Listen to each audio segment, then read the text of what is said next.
Alright lads, so today we got the announcement of the next setting limit breaker quest coming out on the 8th of December. I feel like it got announced a tad bit early, but as always we're here to break down and discuss what characters you might want to bring to tackle next month's quest of limit breaker. So having a look at this upcoming month's rules, for slot number 1, to no one's surprise, as always, we're going to want to pull for Ichibei. If you have Ichibei, he's going to be best in slot number 1. There are some other characters you can bring. We're going to discuss that in a minute. But in this case, we are going against speed attribute Quincy's. And then for the character we want to bring a technique character that is melee based and preferably has killer. In this case, Quincy killer. But remember, as always, you can always mix and match on the rules. You don't always have to meet all 3 requirements here. In this case, you could just bring a technique melee character with no Quincy killer. Or you could bring a technique character that's ranged with Quincy killer. Or I guess at the same time, if you really have to, you could always just bring a melee Quincy killer that isn't even a technique character.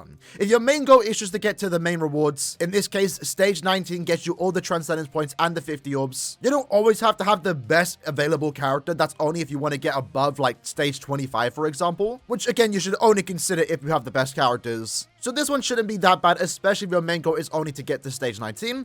As for slot number 2, in this case, we're going against heart attribute and no affiliation enemies. And in this case, we want to bring a mind character is ranged and again also has no affiliation killer. In this case, surprisingly, they want you to bring Esno. So for those that did pull in the mid-month banner and did pick up Esno, he's going to be great in slot number 2. But once more, just looking at the rules at the same time, you can just bring a mind no affiliation killer that's a melee character and you're still getting a decent amount of buffs. Or at the same time, you could also just bring a mind range character that doesn't have no affiliation killer. And then for slot number 3, our flexible slot, as always, you can bring any character here. This time around, though, we are going against power attribute Soripers. So in this case, while it isn't designed for Yachiru, if you do have her, 1000-year Blood War Yachiru, you definitely can put her to that slot 3. And she's going to be a great character there. But as always, other characters like Kyoge, for example, are always going to be meta in slot number 3, and you can definitely bring him there basically every single month. And this case, it's no exception. I'm quite happy with the slot layouts in my opinion. I really thought they were going to make us use another technique team. You know, last month, for example, we saw that they wanted us to bring a full power team. So I really thought they were going to make us bring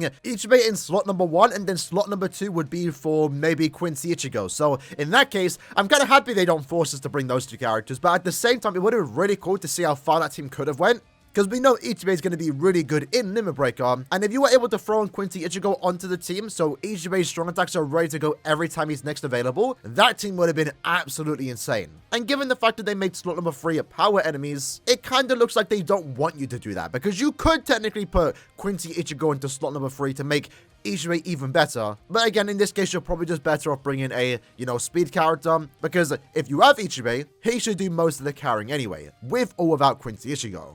With that said, though, have a look at the technique attribute. So, of course, as already mentioned, best in slot number 1 is going to be Ichibei. In his case, very similar to Nini, his damage output isn't that high, but when the gauge is active, he is hitting for a ridiculous amount of damage. Now, Nini played quite well in Limit Breaker, and that's because, again, you get all these extra damage buffs that even when the gauge isn't active, you're still able to do a respectable amount of damage. And because they have the gauge rampage skill, the more kills you get, the faster the gauge fills. By the time the gauge is actually done, you're most likely able to use the gauge almost right after. But the thing is, Nini didn't have strong attack recharge when the gauge is actually full. Ichibei does, and I feel like that makes a big difference because it means your strong attack is going to be constantly coming back every time the gauge is back, and because you get the strong attack recharge, it most likely means you can kill enemies even faster and potentially outright just keep that gauge looping almost, which I think would be a really cool idea. So Nini was good in Limit Breaker, but Ichibei is going to be even better, especially when you consider the fact that his Soul Bomb damage can also do a good amount of damage. If you choose to use your one Soul Bomb Ichibei, he has bombardment with weakened defense, and that's going to clear a stage super quick. But of course, Ichibei's not out in the game just yet. We have no idea if you're going to be able to pull him unless you decide, or no, you're going to go all the way to step 25.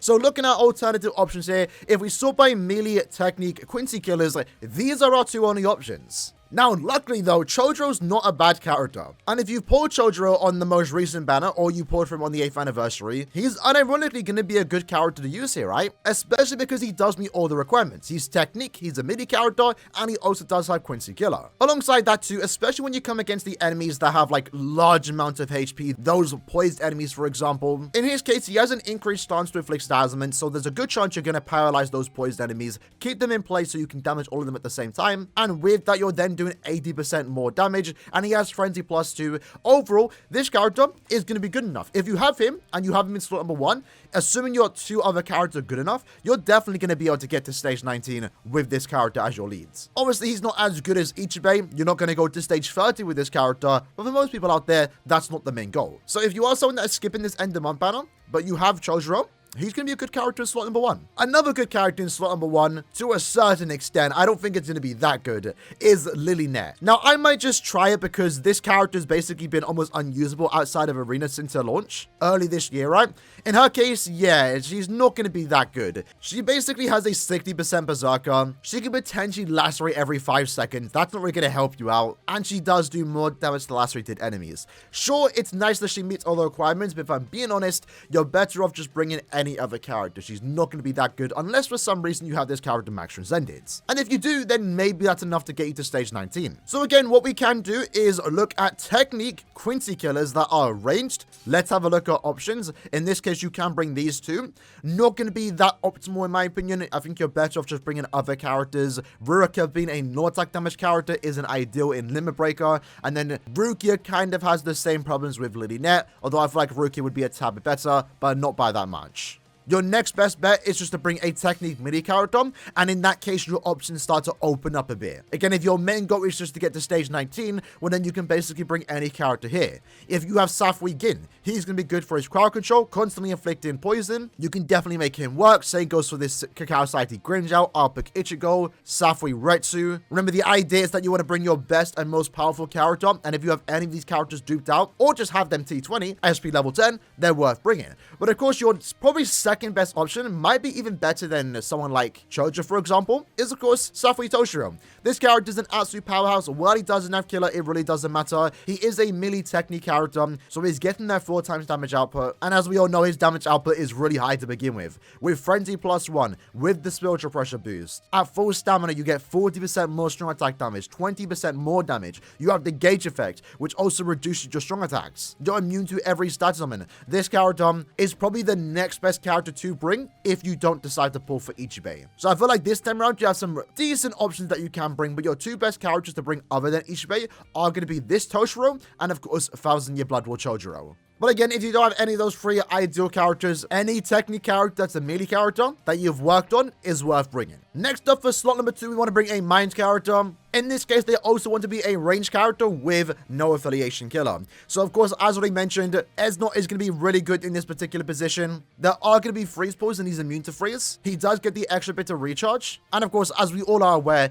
Esnot has a really high damage output if you do inflict status augments. It might be a bit annoying playing with him since he doesn't have an increased chance to do so. And your runs, depending on how far you're trying to go, maybe you're just trying to rate the next stage, might be dependent on whether you do inflict the status augment or not. But in this case, with Frenzy plus 2, 80% SP boost, and then 80% more damage, plus the additional 50% that you get from weakening, should allow him to clear his stage relatively fast, although there might be some problems with his kit. Mainly the SA1, since it is a pushback attack, it won't get every single hit off because the enemies do have poise. His SA2, of course, can't inflict any stats augments, but it is going to keep him protected. So I was kind of surprised they put him up for a Limit Breaker character this month because he's not a traditional Limit Breaker character. He has flaws in this game mode, and it mainly is the SA1 and 2. But if you have him, definitely use him, right? Because he's going to be really good today. He gets all the buffs for being a ranged mind character with no affiliation killer, because if you actually look at our other options here, for those that want to meet all the requirements, you'll see here, not that many good characters, right? I mean, Aura, not that good. You would think that Noelle would be a decent character here, because she has an 80% Berserker, but only Frenzy plus 1.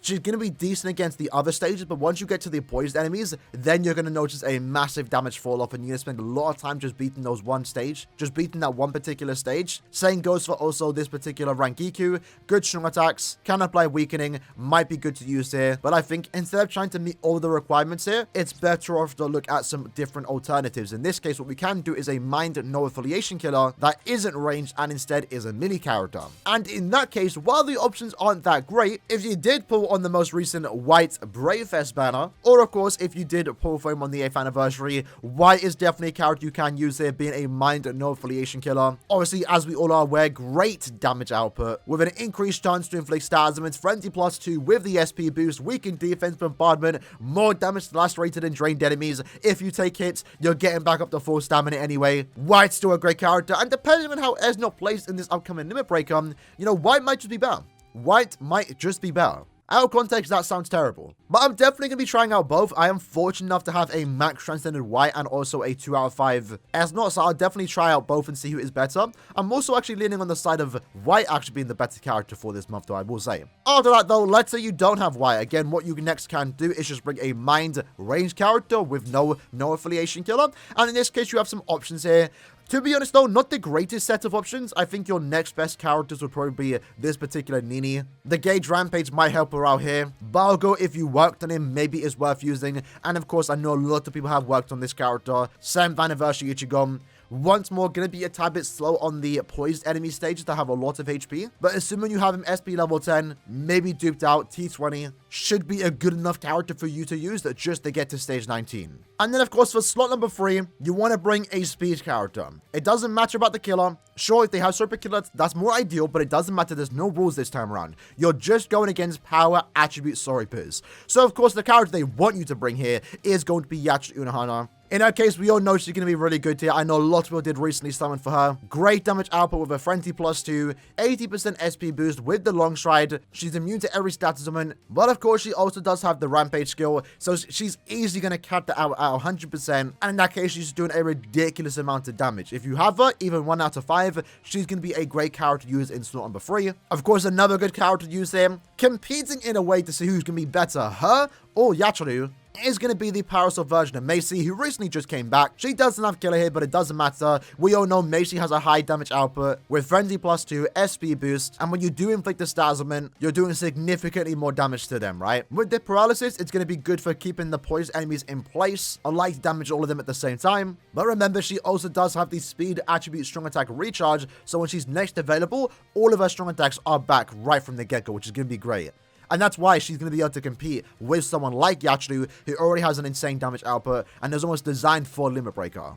Technically, both are. So you can use either or. Yachiru or Macy, it's worth attempting with both of them if you have both. Or at the end of the day, just use whoever you have more investment into. Those, of course, would be your 2 best characters. Other than that, Tensor, of course, would be serviceable here. He's not designed for Limit Breaker, but he does have a good enough damage output, right? Especially with the 100% more damage to enemies not afflicted with an ailment. You can definitely make him work here. And he does have Sword Killer, so that would definitely help.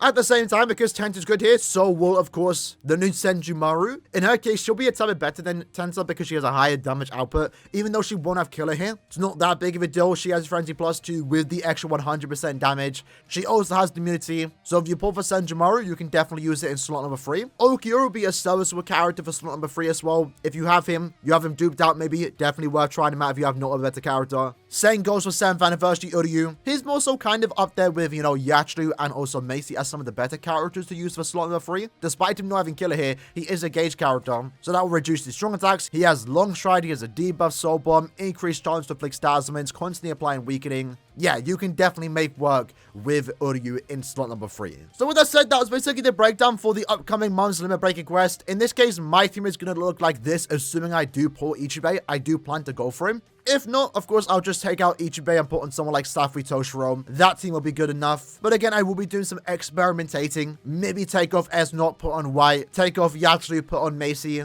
Either way, with my characters, I know I'm definitely going to get to stage 19. But let me know what team you guys plan to use. And if you have any questions, feel free to ask them. I'll see you guys next time. Take care and peace.